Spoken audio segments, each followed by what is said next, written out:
In a lovely house in the forest, geologist Ish lives a peaceful life. One morning, he decides to visit the quarry to look for pyrite and ignores a call from his mother on his way out. Moments later while he's working, a snake suddenly bites his hand before crawling away. Panicking, he takes out his phone only to accidentally drop it down the hill. Next he uses a knife to gain easier access and sucks the venom out. He rushes back to his house and drinks some water before collapsing on the bed, but then he becomes delirious. A few hours later, Ish hasn't moved and his hand is terribly swollen. He can hear someone knocking on his door and a helicopter outside, but he can't move or talk. In the evening he crawls out of bed to get more water, but his movements are so clumsy that he spills it, so he has to suck it from the floor. Ish keeps calling for his mom while on his phone a text arrives from her saying "we love you." Many days later Ish wakes up feeling better and his hand is back to normal. He gets in his car after cleaning it and it takes it a few tries to start. Ish drives to town and is surprised to find the streets empty. Eventually he stops the car when he discovers a rotting body on the ground. There are military cars everywhere and more dead people inside other vehicles. On a road sign he reads that there's been a global pandemic and the US government has been suspended. As he freaks out, he gets back in his car and turns on the radio. The news reminds the public the virus is highly contagious and lethal, so everyone must stay inside. When he makes it to his family home, Ish is devastated to discover both his parents are dead. After taking a moment to cry, he buries his parents in the backyard with a kiss on the forehead as goodbye. After resting in his childhood bed, Ish keeps searching the town and finds dozens of bodies in the church. Then he picks up a bunch of supplies including a gun and drives to the bridge, only to find it blocked. He screams in frustration before taking a different road to reach Las Vegas, which is also completely deserted. Searching the buildings is unsuccessful, so Ish decides to take a break in a jacuzzi. Later he goes to a bar to get a drink and drops the glass when he's startled by a voice. These are Milton and Anne, who explains they're immune and got stuck here when it all started. Milton has recorded the announcement on his phone and shows it to Ish, who learns the virus is new and nobody knows where it came from. Vaccines were ineffective and people were starting to panic on the streets. Eventually the government lost control and the virus took over the nation. Suddenly Ish admits that his parents had told him there was a new sickness around, but he hadn't thought it was this serious. Milton and Anne tell him all nations fell, so probably there are only a handful of survivors like them around the world. Anne confesses she watched her daughters and husband die on a video call. While the duo keeps drinking, Ish leaves to take the elevator, only to realize he has nowhere to go and falls asleep on the ground. The next morning he finds Anne trying on expensive clothes from the store. Ish wonders if being alive matters, and Anne says her heart beating doesn't mean she's alive. Then the trio gathers for breakfast and Ish learns Milton's wife died here in the hotel. Ish announces he'll leave soon in an upset and leaves the table. Milton tries to convince Ish to stay, saying they have food and a generator. As he shows Ish his gun, he also reveals he and Anne have an agreement. When food runs out, they'll self-delete. When Ish points out that the country has enough resources to last a decade, Milton asks why anyone would want to live after everything they cared about is gone. Before leaving, Ish asks Anne to come with him. She turns him down but still kisses him, so Ish has to push her off. On his way out, Ish hears 2 gunshots. Furious, Ish drives down the road at dangerous speed and almost hits a dog, but he stops just in time. Seeing this as a sign, he names the dog Lucky and takes him with him. Next Ish stops at the library and gathers all the books on survival he can find. Not knowing what else to do, Ish returns to his old house to start a new life with Lucky. A year later, Ish is still alive. He keeps himself busy with chores and exercise, but he can feel he's starting to lose it and sometimes he drives his car in circles. One morning he hears Lucky barking and looks out the window to see smoke in the distance. Ish and Lucky immediately get in the car and drive to town to follow the smoke to a particular house. Emma appears on the roof with a gun, but she puts it down when Ish explains his situation. She invites him in and tells him she arrived a few days ago while sharing tea and bread. They get along pretty well, so when Ish tries to leave, Emma tells him to stay the night. The next morning Ish convinces her to come live with him so they can keep each other company. While Emma looks around the house, Ish gets rid of the noose he'd hung up when he felt hopeless. Emma notices that the rats have gotten into the pantry, so they go back to town to get supplies. At the store, they have to ignore the horrible stench coming from the bodies and a few rats. Days pass and Emma and Ish find a new routine together. They plant vegetables and go fishing for food. In town, animals appear on the streets because there are no people to stop them. Emma gives Ish a haircut and he starts building a chicken coop, hoping they can start a farm. Eventually their relationship turns intimate. When Ish's car runs out of gas, he has to start filling up the tank using other vehicles in town. He also begins building solar panels on top of the house. One morning, he accidentally slips off the roof and falls, hurting his ankle in the process. Emma helps him come inside and takes care of him while admitting she misses having more people around. Later while he's sleeping, she looks at old pictures of her family and cries. When Ish gets better he immediately starts building again. Emma announces she's pregnant and Ish freaks out, hesitant to bring a kid to a post-apocalyptic world. He ends up looking for books on childbirth at the library, where rats are running around too. A few months later, The couple's little farm is going well with plenty of vegetables and even a few chickens. However, Emma points out she needs protein, so Ish agrees to go hunting. He finds a bunch of cows and after lots of hesitation, he shoots one as he apologizes. Then he follows a book's instructions to cut it and get the meat, which he takes home in a cooler. Some days later, Ish finally finishes the solar panels and the house has power, which means they can store food in the fridge again. Emma interrupts the happy moment with bad news. She's found a huge rat in the basement. She had to drown it to kill it since their traps aren't big enough for this size. A quick look through the window reveals that hundreds of rats have taken over the town and are now coming to their house.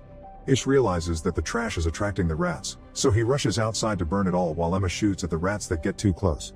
Unfortunately, Ish has to burn what is left of the cow as well. No matter what they do, the rats keep coming, so the duo runs back inside and starts working on sealing every door, window, and hole. Emma also pours lots of bleach into the toilet.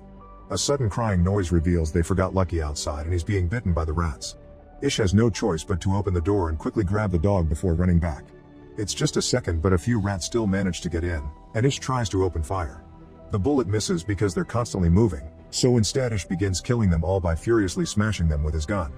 Afterward, Emma takes care of Lucky's wounds. This experience makes Ish afraid he may lose Emma during childbirth, so she finally confesses she gave birth to 2 daughters without complications. She lost her entire family on the same day because of the virus.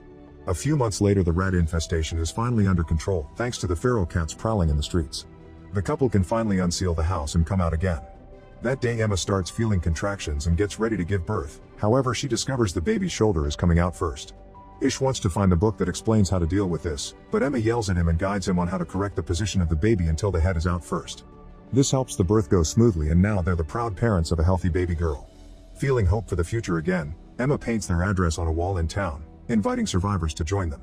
This is seen by a mysterious person in the distance. 6 years since the pandemic started, Ish is driving alone when he accidentally hits a lion. He grabs his gun and gets ready to mercy kill it, but at that moment he notices someone watching him from the woods. He runs after this person and tries to grab her, so the girl tries to defend herself. Ish steps back and swears he means no harm, explaining he has food and that lives with other survivors. The girl just screams again and runs away. When Ish returns to his truck, he discovers the lion is gone and the girl has been following him. She accepts the apple he offers her and jumps on the back of the truck. Ish takes the girl to his house and it's revealed he and Emma have 2 kids now, Heather and Alex. They've also been joined by 2 more survivors, Jorge and Maureen, not to mention Emma is pregnant again. Everyone is friendly toward the new girl, but she still doesn't speak or leave the truck, so Ish concludes she must have PTSD. That night, the girl sleeps in the truck. The next morning, Maureen brings breakfast for the girl, who is startled and causes her to drop the dish. As the girl grabs her wrist, Maureen notices they have the same scars and shows her the ones on her chest. She also offers her hair for her to touch, gaining her trust. Afterward, Maureen shares how she and Jorge arrived here thanks to the sign and convinces the girl to get a bath. Meanwhile, Ish and Jorge go to the woods and discover 2 very rudimentary cabins with graves in the back.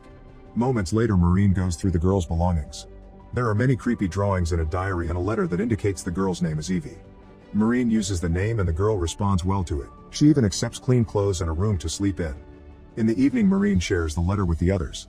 It was written by Evie's mother, who begged the reader to take care of her daughter. When the pandemic started, Evie's father took out his frustrations on her and the mother was sick, so she couldn't protect her. The group agrees to welcome Maureen to their little family. Soon Emma gives birth to a lovely baby boy named Joey. A year later, the group is having a nice day when suddenly the intruder alert goes off. After leaving the kids inside with Maureen, Ish, Emma, and Jorge grab their guns and go investigate. They find an armed woman named Molly, and after a little back and forth, everyone agrees to put down their weapons. Molly introduces them to her friends Jean, Ezra, and Raif, and they all agree to go to the house. After more introductions, Maureen realizes Jean is a famous musician. The group comes from Oregon and claims they left because of a flu outbreak. Emma tells them they can stay in the neighboring house, but Ish is still suspicious. The next day, everyone gathers to go out for supplies. All the kids must stay back, and Ish is very strict when he explains the rules. Molly asks about medicine, but Ish tells her it's all gone, so they should stick to food. When they make it to town, there's a buffalo in the street and Ish tells the others to just ignore it. The group splits to look for food, but Molly ignores the rules and goes to the hospital, where she finds many disgusting bodies. Jean grabs lots of alcohol and Ezra finds a guitar for her. When the group reunites to leave, they notice Molly is gone. At the hospital, Molly comes across a feral dog and uses a fire extinguisher to scare it away. Then she uses that same extinguisher to break a lock, which gives her access to a backup stash of medicine. When she finally goes back, Ish scolds her for breaking the rules, but he has to shut up when she shows him how much medicine she's found. That night, Jean uses her new guitar to sing for everyone over a bonfire and Ezra tells a few bad jokes. After everyone goes to bed, Jorge shares his favorite memory with Maureen and they do the dirty for the first time. Meanwhile, Jean gets drunk in the kitchen. The next morning, Molly checks on Jean, who admits she drank a lot because she's trying to terminate her pregnancy. It's obvious she's having a breakdown, but Molly still promises not to tell Ezra. Time passes and the group continues to live peacefully. Jean's baby is born healthy, and soon Maureen has her own child as well. 14 years after the start of the pandemic, everyone is still living together as a big family and they celebrate Heather's birthday. Ish takes Joey to the library often, hoping to pass on his love for books. One afternoon, Ish and Joey notice that the wind is blowing pretty hard and it begins to rain, so they hurry to return home. They make sure everyone is safe inside, only to discover Lucky is missing. Ish goes looking for him and is devastated to discover Lucky has been killed by a fallen tree. Emma soon joins him and they cry together while clinging to the body. The next day, Lucky is buried in the garden. Later, Ish is watching the kids play when suddenly a mountain lion appears in the bushes. Ish tells the kids to run and jumps in to protect them, so the lion attacks him instead and begins mauling him. After so many years of silence, Evie begins yelling for help. Soon the other adults manage to rescue Ish and rush him to the hospital. Molly is a doctor, so he guides the group to help her with the injuries. She has to give Ish CPR to stabilize him before she starts working on closing up all his wounds. Meanwhile, Emma goes to the woods and when finally finds the lion, she shoots it multiple times as revenge. When Ish finally wakes up, Molly admits she isn't a full doctor, she's just a student that dropped out of college. However, Ish trusts her knowledge and soon he's able to walk again, so he goes back to his family. By the 17th year of the pandemic, Joey has become an excelling fisher and Ish is very proud of him, which makes Alex jealous. Raif and Heather are old enough to go looking for supplies alone, and while searching houses they're confused by many things from the old world. They get along well and soon they start dating. Eventually both teens are eager to see more of the world and after some discussion, their parents allow them to go. The teens fill a car with supplies and guns so they can be safe out there. Sometime later, Ezra notices that the plants are abnormally dry for this time of year. In the kitchen, Evie can't get water from the kitchen faucet and gets so nervous that she breaks the handle. A quick trip to the reservoir reveals that the water is gone because the area is going through a drought. The pipes are also rusted and broken because they haven't received any maintenance. If it doesn't rain soon, they only have a week left of water and that's only if they begin to ration. At that moment they see two vehicles passing by, so the group rushes back to the house in case these new people are dangerous. Minutes later, Charlie and Perry show up outside the gate with a canteen full of water as a peace offering. Charlie explains his group found a drill outside of Nevada and since then they've been drilling wells. They're willing to share this knowledge, so Emma finally opens the gate for them and both groups share a meal together. Ish agrees to exchange all his spare fuel for a well, so after lunch Charlie starts digging. The whole process will take around 72 hours. In the afternoon, Ish and Charlie go hunting together and Ish is startled when Charlie suddenly shoots behind him just to kill an animal. Charlie explains he's a very good shooter because he's had lots of practice and not just on deer. Later during dinner, Charlie shows off his scars and stares at Evie, who looks back with a clear discomfort that Ish notices. The next morning, Ish tells Alex not to help Charlie with the drilling because he doesn't trust the man, but Alex thinks his father is being unfair and ignores him. Ish tries to share his concerns with Emma, who thinks he's just being paranoid. Sometime later, Charlie has a tough time breaking through a layer of rock, but after lots of effort the drill goes through and the search for water continues. Ish has to watch how his family gets along with Charlie's group to the point they're all singing together. Upset and confused, Ish goes for a walk in the woods to clear his head, only to end up getting lost. That evening Charlie shares his cigarettes with Jean, but she turns down the liquor. Charlie gets rather pushy and only backs off when Jorge comes out of the house. Meanwhile, Emma is worried about her husband and starts getting ready to go looking for him, but at that moment Ish finally comes back. Emma scolds him for disappearing without a word and Ish admits he's worried about what may happen if they find water. The next day the drill finally goes deep enough and water bursts out of the ground. While everyone celebrates, Ish tells Charlie to take the fuel and leave, but Charlie says he likes this place more than he thought. After the well is properly installed, they throw a party to celebrate, but Ish is still worried. Emma asks Perry where her group will go next and Perry says she doesn't know because Charlie really likes it here. Later that night, Ish hears a woman screaming and looks around to discover Charlie coming out of Evie's cottage while his friend Silas is keeping watch. Charlie ignores Ish's concerns and returns to his RV, where Perry is mad at him too. At the same time Ish goes to the cottage and finds Evie crying because Charlie took advantage of her. Ish's family gathers to discuss how to deal with Charlie. They don't think they can just send him away because he'll probably come back, so they have no choice but to kill him. An argument ensues since some people think it's self-defense while others think it's murder. They decide to vote and everyone says yes except for Jorge, who changes his vote when Maureen insists. Afterward Ish goes looking for Charlie and asks him to leave. When Charlie refuses, the family surrounds him and Ish hits Charlie's head with a hammer. Once Charlie falls, Ish continues to furiously smash his head until he's dead. Ezra has to stop Ish as he loses his mind and keeps repeating "we had to." Then Ish tries to wash all the blood off the hammer, commenting on the irony that the blood belongs to the person who gave them water. Emma comforts Ish and tells him he did what he had to. The next morning Charlie's body is thrown into the ocean. The family tells Perry that Charlie is gone, but she and her people are allowed to stay. Perry catches on to the real meaning and is actually relieved because she's another of Charlie's victims. Afterward they inform the rest of the group that Charlie is gone and Silas gets angry, saying Charlie never changes plans. As Ish's group gets their guns ready in case Silas reacts, Corey points out it's a good thing Charlie is gone and the rest of his group backs him up. Silas calls them all cowards and leaves the community. When Alex comes out of the house and asks about Charlie, Ish tells him he's gone because he heard Evie. Alex doesn't take the news very well. At that moment Silas comes back and asks to stay because he has nowhere else to go, pointing out Ish was the first person brave enough to fight Charlie's control. However, Ish doesn't let him in, saying Silas is at fault too for keeping guard for Charlie instead of warning the family. 20 years after the start of the pandemic, it's clear Earth is healing, thanks to the lack of humans. Joey and Corey have been working hard and have managed to build a modified version of Da Vinci's airplane. It needs a few more tweaks, but they hope they can fly it soon. Everyone is excited except for Alex, who is still jealous. In the evening Joey admits he isn't feeling well and Ish makes a root concoction for him. However, in the middle of the night Joey goes into his parents' room covered in sweat and suddenly passes out. Ish runs to look for Molly, only to discover Corey and other members are sick as well. Molly points out this is moving too fast so it can't be a common cold and suspects it may be related to the original virus. Ish begins arguing with her over how to proceed, but they get interrupted when Perry arrives saying she's also sick. Soon the entire household is helping Molly take care of the sick people. Still in denial, Ish takes care of Joey in his room and has a vision of Charlie watching them. As time passes, Ish spends most of his hours sitting next to Joey, which makes Alex angry because he knows his father wouldn't be as worried if he was the sick one. Sometime later Heather comes back, but she's alone because Raif died. She can tell her parents are tired and takes over a shift to watch Joey. No matter how many days pass though, Joey doesn't get any better, and Ish thinks he's being punished by God for killing Charlie. Getting desperate, Ish decides to cut a hole in the bridge barrier, which is big enough for him and a bicycle. Now he can finally cross the bridge and reach the big city, which is covered in plants. He rushes to the hospital and after breaking a few doors, he finds lots of medicine. During his search he has a vision of Charlie again and his guilt continues to haunt him. Ish decides to stop at the chapel and asks God to take him instead of Joey. At the house, Heather shares her journey with the others. She and Raif drove north but didn't find a single person. They got to see the beach and admired its beauty, but towns were unkempt and rotten. One day, they saw some numbers with an arrow painted on a building. They started to follow them and found the same arrows painted on other buildings, trees, and even rocks, but they never took them anywhere. Eventually they decided to stay a few days on top of a mountain. Suddenly they heard a noise and a strange man appeared in the woods. Heather tried to follow him, but he ran away. When the couple returned to their tent, the man reappeared and grabbed Raif from behind. Raif tried to fight him, but the man retaliated by stabbing him with a knife. A furious Heather immediately threw an axe at him, killing him. Raif only got to say goodbye before dying as well. After burying him, Heather started to make her way home on foot because her car broke down. Hearing all this makes Jean start drinking again. As soon as Ish comes back, he starts getting things ready for a blood transfusion, hoping to pass his immunity to Joey.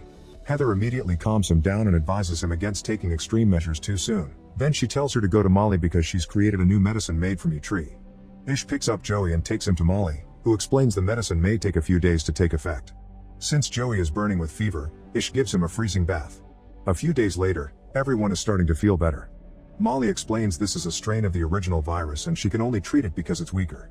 Meanwhile Corey asks Heather for a description of the man that killed Raif and realizes it was Silas. Now he has to decide if keeping the secret or not. Unfortunately the medicine doesn't work on Joey, who says his final words to his parents and dies in his bed. Ish doesn't take it well and drives out of the house at great speed, ignoring his family's concerns. He finds the sign Emma painted years ago and covers it up. Then he goes to the library and starts throwing and destroying the books in a fit of fury. At the house, they bury Joey with a few more people who couldn't survive the virus either and they hold a small funeral.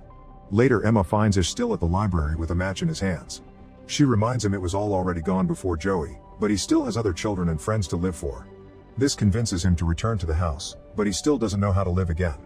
A few days later Ish goes on a hike and finds a beautiful view of the perfect sunrise, which shows what the world has become. When he goes back, he tells the kids he got it all wrong. He's been trying to teach them lessons from the old world, but now they live in a different place. Ish announces they don't need him to teach him anymore because the world is their teacher now. A year later, Ish finally forces himself to enter Joey's room. While picking up all the unused things, he discovers Joey's diary. The boy had wanted to find more people even if Ish didn't agree, and he had started to design a diagram for a radio with its own antenna.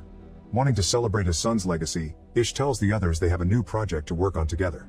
Eventually the radio is finished and the antenna is installed on top of the house. The machine does work, but for now nobody answers. Ish spends every waking hour trying every single frequency, hoping someone out there eventually will come through. One afternoon Emma convinces him to take a break and they join a baseball game the others are playing using random objects from the house. They have an afternoon full of fun, but Heather can't help wondering why a ball game has so many numbers. Ish explains that in the old world, everyone was hung up on statistics, measuring, and ranking everything. Hearing this causes Heather to remember the numbers with the arrow and Ish realizes they're a frequency. The group rushes to the radio and tries Heather's numbers. After a few minutes of silence, they finally get an answer. There's a 77-member community less than 100 miles away at what used to be a state park. After some discussion, Ish's group invites these survivors to join their community. 50 years after the beginning of the pandemic, an old Ish passes his hammer to Heather's oldest son. Ish tells him that his last lesson is that men and women come and go but the earth abides. Make sure to subscribe and turn on notifications so you can watch more videos like this. Thanks for watching.